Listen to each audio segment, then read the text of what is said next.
hello student स्वागतम জানাইছো সকলোকে এই ভিডিওত লৈ আহিছো ক্লাস 9 ৰ বছৰীয়া পৰীক্ষা 2025-26 শিক্ষাবৰ্ষৰ মাজুলী ডিস্ট্ৰিক্টৰ অসমীয়াৰ কোৱেশ্চন পেপাৰখন ইয়াত থকা এক নম্বৰীয়া কোৱেশ্চন আৰু ব্যাকৰণ ভাগ আলোচনা কৰিম ভিডিওটো প্ৰথমৰ পৰা শেষলৈকে চাবা আৰু বেলেগ ডিস্ট্ৰিক্টৰ কাৰণে এই কোৱেশ্চন পেপাৰ কমন কৰিব প্ৰথমবাৰৰ বাবে চেনেললৈ আহিলে চেনেলটো সাবস্ক্ৰাইব কৰি লবা ফাৰ্ষ্টত অতি চমুত্তৰৰ প্ৰশ্ন যিকিনো পাঁচটা প্ৰশ্নৰ উত্তৰ কাৰ লগত সম্বন্ধ ৰাখিলে হঠতাক প্ৰশ্ৰয় দিয়া হয় হঠৰ লগত সম্বন্ধ ৰাখিলে হঠতাক প্ৰশ্ৰয় দিয়া হয় নেক্সট খ নম্বৰ সময় কি গতিত ঘূৰে সময় বৃত্তাকাৰ গতিত ঘূৰে নেক্সট কুসংস্কাৰ বুলিলে কি বুজা যিবোৰ নীতি নিয়ম ব্যৱস্থা পৰম্পৰা এখন সুস্থ সমাজৰ পৰিপন্থী সমাজৰ অগ্ৰগতিৰ গতিৰোধক হৈ থিয় দিয়ে সেইবিলাককে কুসংস্কাৰ বুলি কোৱা হয়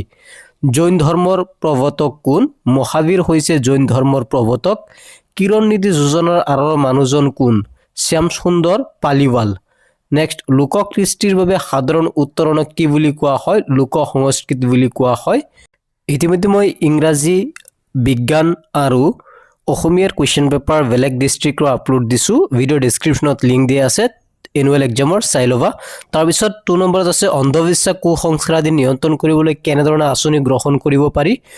প্ৰাকৃতিক জগতৰ গতিবিধি লক্ষ্য কৰি সময় নিৰূপণ কৰা হয় প্ৰাকৃতিক জগতৰ গতিবিধিবোৰ কি কেনেকৈ গতিবিধিৰ দ্বাৰা সময় নিৰ্ণয় কৰিব পাৰি 4 মাৰ্কস আহিছিল আৰু এইবিলাক কোৱেশ্চন কিন্তু তোমালোকৰ এক্সাম বিলাকত যিবিলাক ডিস্ট্ৰিক্টত এক্সাম হ'বলৈ বাকি আছে সেই ডিস্ট্ৰিক্ট বিলাকতো কমন পৰাৰ সম্ভাৱনা আছে সমুত্তৰ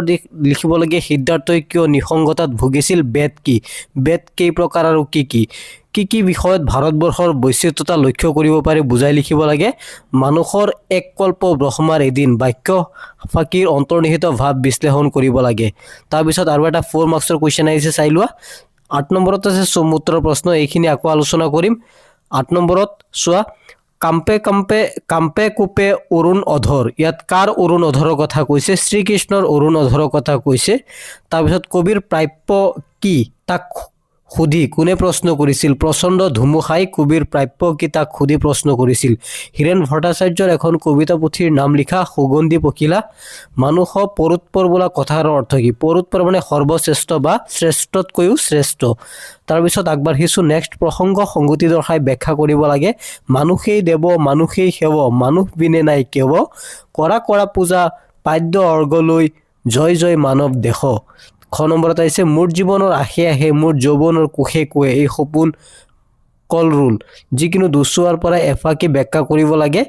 কবিজনৰ নাম উল্লেখ কৰি মূলভাৱ লিখিব লাগে শিশুলীলা মোৰ দে তোমালোকৰ এক্সাম বিলাকতো আহিব একদম কমন শংকৰদেৱৰ এখন শ্ৰেষ্ঠ তত্ত্বমূলক গ্ৰন্থৰ নাম তাৰ পিছত তলৰ প্ৰশ্নবোৰৰ উত্তৰ লিখিব লাগে যিকিনো দুটা ফাৰ্ষ্টত চোৱা বৰ্ণ ক নম্বৰত আছে বৰ্ণ মানে মধ্যাহ্ন দন্তান্ন মদিনীয়া হোৱাৰ কাৰণ কি যে ইয়াত ৰেফৰ পিছত থকাৰ বাবে দন্তান্নটো মধ্যাহ্ন হৈছে তাৰ পিছত দৃষ্ট ইয়াত ৰিৰ পিছত থকাৰ বাবে মদিনীয়া হৈছে ৰিৰ পিছত কাৰ থকাৰ বাবে তাৰ পিছত বিষাদ মানে কি দুখ বেজাৰ পৃথিৱী ধৰিত্ৰী জগত তাৰ পিছত বিপৰীত শব্দ লিখিব লাগে যোগাত্মক ধনাত্মক সক্ষম অক্ষম বৈচিত্ৰ্য সমতা বা ঐক্য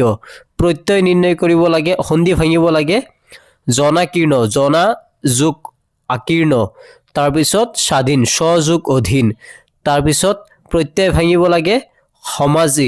সমাজ যোগ ইক ফুলনি ফুল যোগ অনি নেক্সট 13 নম্বৰত যিকোনো এটা প্ৰশ্নৰ উত্তৰ লিখিব লাগে ভাৱ সম্প্ৰসাৰণ কৰিব লাগে সময়ৰ টিকনিডাল হেনো আগফালে বাক্য ৰচনা কাণ বাগৰা অজিন পাতকি কাণে কাণ মাৰি কপাল ফুল এই শব্দবিলাকেৰে অৰ্থপূৰ্ণ বাক্য এটা ৰচনা কৰিব লাগে তাৰ পিছত 14 নম্বৰত চোৱা তোমাৰ শাৰীৰিক অসুস্থতাৰ বাবে বিদ্যালয়ত দুদিন উপস্থিত থাকিব নোৱাৰাৰ কাৰণে প্ৰধান শিক্ষকলৈ এখন আবেদন লিখিব লাগে ৰচনা আহিছিল তোমাৰ প্ৰিয় সাহিত্যিক ছাত্ৰৰ কৰ্তব্য আৰু প্ৰদূষণ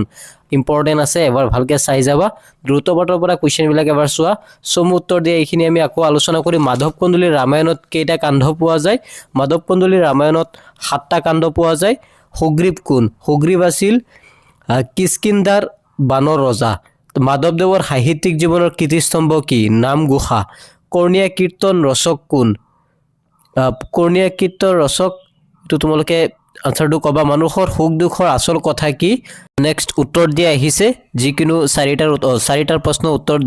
দিয়া আছে সেই চাৰিটাৰ উত্তৰ কৰিব লাগে শিক্ষকৰ প্ৰতি ছাত্ৰই মান সন্মান কিয় ৰাখিব লাগে সুৰক্ষিত লংকা নগৰী দেখি হনুমন্তৰ মনলৈ কেনেদৰে চিন্তা আহিছিল সমাৰ্থক শব্দ লিখিব লাগে বিপৰীত লিংগবাচক শব্দ লিখিব লাগে 22 নম্বৰত এইখিনি আছে 23 নম্বৰত লাষ্ট দিয়া আছে আধুনিক অসমীয়া ৰূপ লিখিব লাগে কণ্টকী চটিয়াল দেখিলন্ত গতিকে এইখিনি আছিল পেপাৰখন ভিডিঅ'টো শেষলৈকে চোৱাৰ বাবে সকলোলৈ ধন্যবাদ জনাইছো আকন্তে এডুকেটৰ চাই থাকিবা তেন্তে এনেকুৱা প্ৰত্যেকটা বিষয়ৰ কুৱেশ্যন পেপাৰ সলিউশন এই চেনেলতে আগবঢ়োৱা হ'ব আজিৰ কাৰণে ভিডিঅ'টো ইয়াতে সামৰিলো ধন্যবাদ চেনেলটো সাবস্ক্ৰাইব আৰু ভিডিঅ'টো লাইক কৰিবলৈ নাপাহৰিবা